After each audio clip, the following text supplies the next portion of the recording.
Hi అండి, welcome back to another mini vlog. అందరికీ good morning అండి. మా సోనుగాడికి చికెన్ పాక్స్ వచ్చింది కదా, తనకి ఒక సపరేట్ రూమ్లో అయితే ఉంచాము. మీరు చెప్పిన విధంగానే మోనుగాడిని తన దగ్గరికి వెళ్లకుండా చూసుకుంటున్నాను. ఇప్పుడైతే డెటాల్ వేసి ఇల్లంతా తడి క్లాత్ అయితే పెడుతున్నాను. మీరు చెప్పారు కదా మంచి నీట్గా ఉంచండి అక్క, పసుపు నీళ్ళు చల్లండి, ఇంకా స్ప్రెడ్ అవ్వదు అనేసి. అలాగే చేస్తున్నా. మా సోనుగాడైతే చాలా బాధపడుతుంది. అసలు గ్యాప్ లేకుండా వచ్చాయి కదా, కొన్ని వస్తేనే తీపికి మంటకి తట్టుకోలేరు.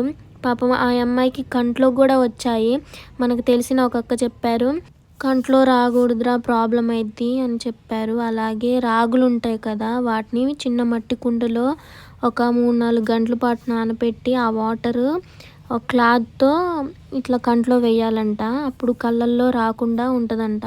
మార్నింగే సోనుగాడి కోసం రాగి జావ చేశాను, అదైతే ఇచ్చా. మా సోనుగాడు కొంచెం బెటరే అండి, ఎందుకంటే తనకి ఎంత బాధ ఉన్నా చికాకు చేయదు.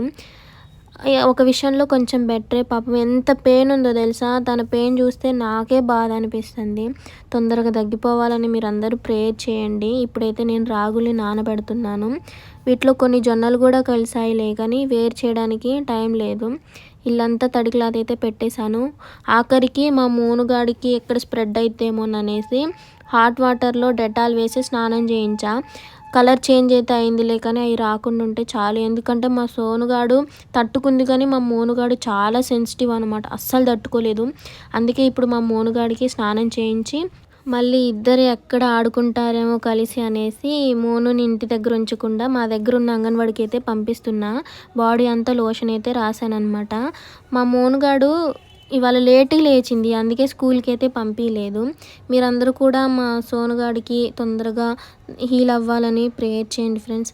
ఇంకా ఏమైనా టిప్స్ ఉంటే షేర్ చేయండి, తొందరగా తగ్గిపోవాలనేసి. ఎందుకంటే ఆ పెయిన్ ఎలా ఉంటుందో నాకు బాగా తెలుసు ఫ్రెండ్స్. నేనే తట్టుకోలేకపోయినా మంటలు అమ్మ తీపులని. నిద్ర లేని రాత్రులు 16 రోజులు 15 రోజులు ఉన్నా. ఏంటో ఫ్రెండ్స్, బాధలు నన్ను వదిలిపెట్టి వెళ్ళట్లేదు. ఇప్పటి నుంచనే కాదు, చిన్నప్పటి నుంచి అంతే. భరించే వాళ్ళకే వస్తాయంట బాధలు, అంతే.